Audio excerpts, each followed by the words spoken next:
천사가 내게 말하기를, 기록하라. 어린 양의 혼인잔치에 청함을 받은 자들은 복이 있도다. 이것은 하나님의 참되신 말씀이다.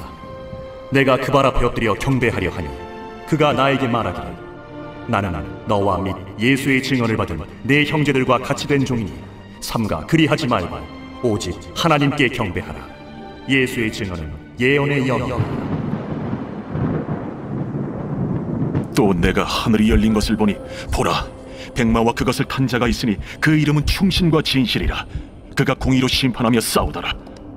그 눈은 불꽃 같고 그 머리에는 많은 관들이 있고 또 이름 쓴 것 하나가 있으니 자기밖에 아는 자가 없고 또 그가 피 뿌린 옷을 입었는데 그 이름은 하나님의 말씀이라 칭하더라. 하늘에 있는 군대들이 희고 깨끗한 세마포 옷을 입고 백마를 타고 그를 따르더라. 그의 입에서 예리한 검이 나오니 그것으로 만국을 치겠고 친히 그들을 철장으로 다스리며 또 친히 하나님 곧 전능하신 이의 맹렬한 진노의 포도주 틀을 밟겠고 그 옷과 그 다리에 이름을 쓴 것이 있으니 만왕의 왕이요 만주의 주라 하였더라. 또 내가 보니 한 천사가 태양 안에 서서 공중에 나는 모든 새를 향하여 큰 음성으로 외쳐 이르되, 와서 하나님의 큰 잔치에 모여 왕들의 살과 장군들의 살과 장사들의 살과 말들과 그것을 단 자들의 살과 자유인들이나 종들이나 작은 자나 큰 자나 모든 자의 살을 먹으라.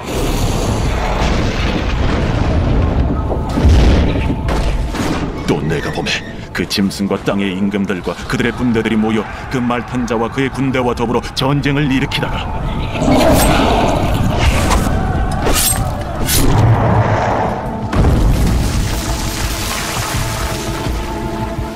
짐승이 잡히고 그 앞에서 표적을 행하던 거짓 선지자도 함께 잡혔으니 이는 짐승의 표를 받고 그의 우상에게 경배하던 자들을 표적으로 미혹하던 자라. 이 둘이 산채로 유황불 붙는 못에 던져지고 그 나머지는 말탄 자의 입으로부터 나오는 검의 죽음에 모든 새가 그들의 살로 배불리더라. 요한계시록 17장에서 20장까지는 종말에 있을 악의 세력들에 임하는 최후의 심판과 그들의 멸망에 대한 내용입니다.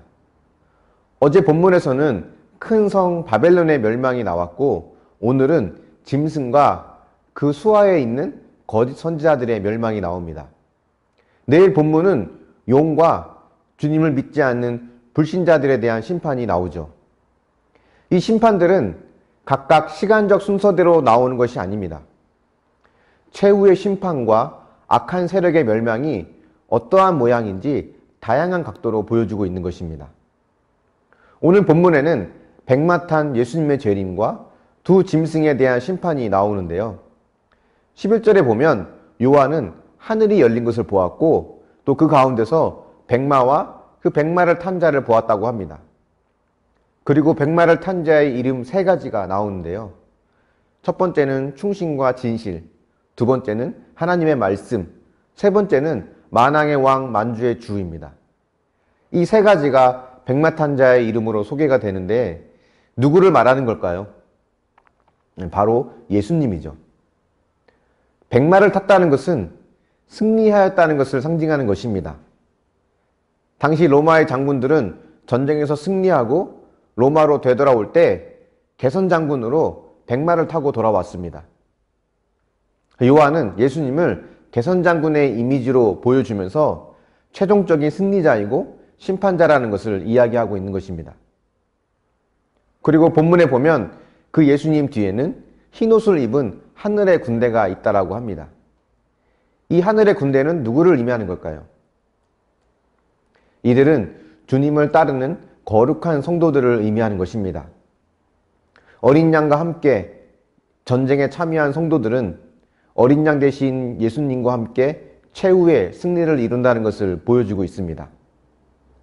로마 제국의 박해와 핍박으로 많은 고통과 고난을 받는 성도들에게 주님은 진정한 승리자이고 또 주님뿐만 아니라 주님과 함께 싸운 우리들도 진정한 승리자라고 하는 것을 들었을 것입니다. 주님이 만국을 심판하시는 주요 도구 중 하나로는 입에서 나오는 예리한 검입니다. 이것은 바로 그분의 입에서 나오는 말씀을 뜻하는 거죠. 말씀으로 세상을 창조하신 주님은 이제 말씀으로 세상을 심판하시는 겁니다. 주님은 말씀으로 세상을 창조하시고 통치하시고 심판하시는 분입니다. 그래서 그분을 따르는 성도들은 끝까지 말씀에서 벗어나지 않아야 합니다. 때론 예리한 검이 잘못된 길을 가는 나를 찌르고 아프게 할 때 회개하며 말씀이 가리키는 자리로 돌아가야 합니다.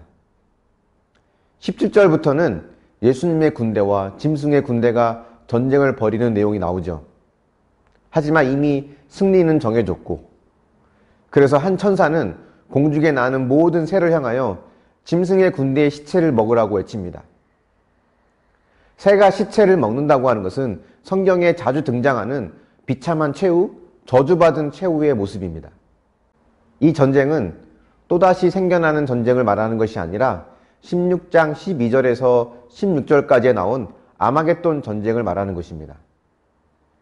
19장의 전쟁은 그 16장의 아마겟돈 전쟁을 보충 설명하는 것이라고 보면 될 것 같습니다. 그리고 이 전쟁은 무기를 들고 싸우는 전쟁이 아닙니다. 영적 전쟁을 의미하는 것입니다. 하나님의 뜻을 방해하는 악한 세력들, 악한 영들, 사탄과 그의 수하에 있는 무리들과의 전쟁을 의미하는 것이죠. 그리고 이 전쟁은 먼 훗날 있을 전쟁이 아니라 지금 우리가 살고 있는 이 시대에도 계속 진행 중에 있는 것입니다. 때론 교회가 약해지고 패배하는 것처럼 보여질 수 있지만 계시록이 이야기하는 것은 최후의 승리자는 예수 그리스도라고 하는 것을 이야기하고 있습니다. 그리고 우리는 그분의 말씀 안에 굳게 거하여야 된다는 것을 강조하고 있죠.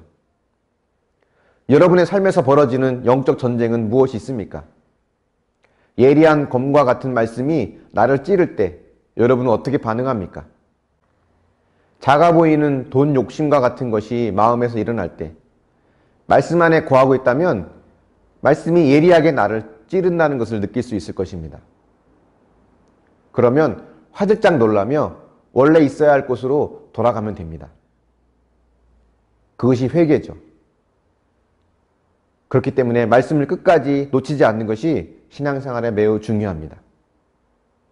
끝까지 말씀 안에 거하고 말씀대로 살아내는 영적 싸움을 통해 하나님께서 주시는 최후의 승리를 경험하는 저와 여러분이 되시길 바랍니다. 묵상해 보십시오. 말씀이 예리한 검처럼 나의 은밀하고 어두운 면을 찌를 때는 언제였습니까? 그럴 때 여러분 어떻게 반응하십니까? 기도하겠습니다. 사랑의 하나님, 감사합니다. 멸망당할 수밖에 없는 죄인이지만 하나님께서 우리를 구원하시고 사랑하여 주셔서 주님과 함께 승리를 경험하는 자가 되게 하시니 감사드립니다. 이 땅에 사는 동안 수많은 영적 싸움이 우리 안에 있을 때 주님이 무엇을 원하시는지 주님의 말씀대로 따라가는 삶을 선택할 수 있도록 인도하여 주시옵소서. 주님의 입에서 나오는 검이 때론 나의 은밀하고 어두운 면을 찌를 때 얼른 자기 자리로 돌아갈 수 있는 회개의 모습이 있게 하여 주시고, 그렇게 주님 곁에 붙어 있으면서 끝까지 주님과 동행하며 승리를 누릴 수 있도록 함께 하여 주시길 원합니다.